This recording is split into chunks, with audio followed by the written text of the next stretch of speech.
Assalamualaikum warahmatullahi wabarakatuh. Buat teman-teman semua dimanapun berada, semoga jenengan beserta keluarga semuanya sehat selalu dan tidak kurang satu apapun, dan semoga selalu dilimpahkan rezekinya, amin. Jadi di video kali ini saya ingin menjawab pertanyaan dari Om Rahmat Hidayat dengan pertanyaannya, Om, kalau jantan dah ngedouble 2 tarikan apa boleh dipasangin? Baik, terima kasih Om Rahmat untuk pertanyaannya. Jadi di video kali ini saya ingin memberikan lebih detail lagi. Main aman, insya Allah sukses. Buat teman-teman, saya dibantu like-nya, dibantu subscribe-nya, dan mohon jangan di skip. Pembahasan di sini saya ingin memberikan detail apa yang pernah saya alamin. Mungkin dari teman-teman yang beli bahan sudah tinggal finishing ataupun sudah nada kering belajar ngedouble ini, poin utama apa? Yang pertama kali adalah mempertahankan dia di kondisi birahi seperti itu, birahi kebunyi, bahkan sudah nada kering, bahkan ajar ngedouble. Syukur-syukur dia sudah punya pasangan. Teknik pasangan ini biasanya kalau saya pribadi lebih amannya dikasih betina paut, karena kalau kita sudah pola pandang kita harus mengawinkan dulu ataupun memberikan pasangan, kita kawinkan, buang telur, kalau itu sukses alhamdulillah. Tetapi proses di sini kalau pengen main aman itu mempertahankan di rajin bunyinya, syukur-syukur di birahi kebunyinya ketika dia sudah punya buntulan Om. Dengan tekniknya coba main tempel dulu untuk proses penjodohan. Meskipun lobet jenengan ketika ditempel itu tidak pernah bunyi, proses di sini hanya kita mencarikan untulan agar ketika dipisah itu bunyinya seperti waktu pertama dengan proses penggacaran, ataupun kondisi seperti birahi kebunyi, nada kering, bahkan ajar ngedouble. Itu dengan sudah ada untulan, yaitu dengan prosesnya awalnya ditempel kira-kira 3 hari, coba di ruangan sendiri, lanjut dijadikan satu. Ketika dijadikan satu ini kita amati dengan birahi si jantan itu. Ketika birahinya naik-naik, terjadi nyepah-nyepah, dia tidak bisa ngawin, biasanya lama-lama jantan ini akan galakin si betina paut ini. Kalau terjadi galakin, coba tempel lagi dalam proses penjodohan.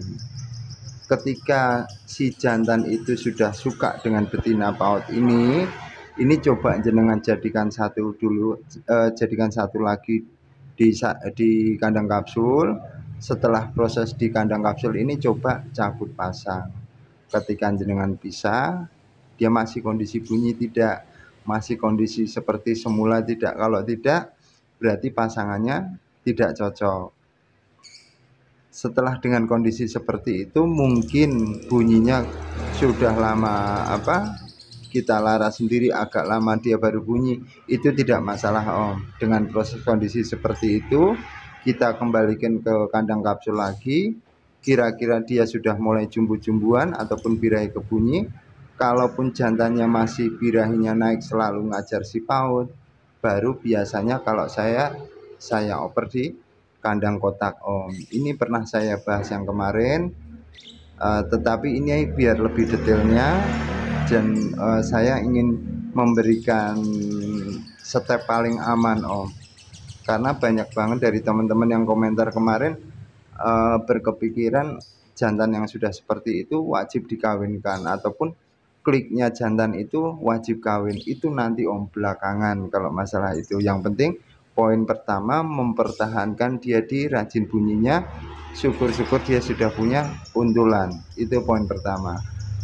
Seiring waktu si jantan ini sudah di kandang kotak sama si betina paut ini, biasanya terjadi birahi kebunyi ini. Si betina paut ini kadang-kadang birahinya naik, meskipun ada kuak-kuaknya, meskipun kadang riwik ataupun diam.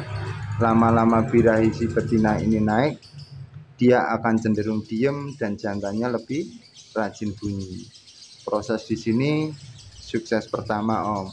Setelah dalam kondisi seperti itu baru coba cabut pasang. Biasanya dalam kondisi seperti ini usahakan si jantan sama betina paut ini mapan dulu di kandang kotak. Meskipun di kandang kotak itu nggak pernah bunyi, meskipun perkembangannya tidak seperti waktu dia di single. Tetapi kalau jenengan dalam suksesnya proses penggacoran pertama dengan jenengan jadikan satu dengan betina paut ini ataupun jantan sama jantan ini, insya Allah tidak akan meleset om, ataupun tidak hilang gacornya. Dengan lamanya jenengan taruh di kandang kotak, kira-kira 1 minggu dia sudah mapan, coba mulai dipisah sendiri. Proses di sini lambat laun jenengan akan melihat perubahan si jantan ini.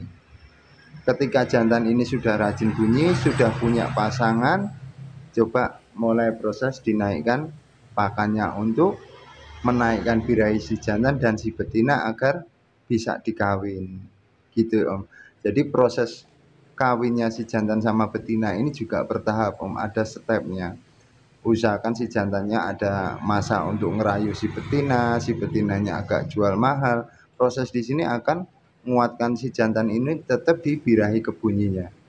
Intinya di situ om. Setelah dengan kondisi rajin bunyi di kandang kotak, si betina paut pun sudah mau dikawin, ini prosesnya tetap cakup pasang. Syukur-syukur jenengan coba ajak jalan ke gantangan. Itu om. Jadi di sini saya minta maaf kalau teknik ataupun cara kan banyak, ataupun sering kita dengar lobet jantan itu wajib kawin agar stabil. Lobet jantan harus dicarikan betina yang sering kawin. Itu nanti prosesnya belakangan om. Kalau lobet jenengan sudah benar-benar konslet, benar-benar sudah gacor total, itu wajib. Tetapi kalau step awal, step dasar ini saya benar-benar pengen memberikan informasi buat teman-teman ini main yang aman om.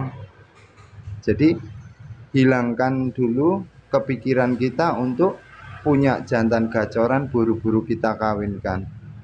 Itu tidak masalah kalau kita gambling, misalkan terjadi trouble nanti kita single lagi. Tetapi lebih enaknya dalam proses penggacoran ini jenengan sukses, ataupun jenengan beli di postingan, sudah nada kering, sudah ngedouble, teknik finishing ataupun penguncian sama betina itu dari proses awal pemasangan ini om. Ketika jenengan kasih untulan, biarkan birahi di kandang kapsul ini naik sama untulan yang masih belum bisa dikawin, agar dia tetap mempertahankan di birahi kebunyi dulu, bukan birahi kekawin.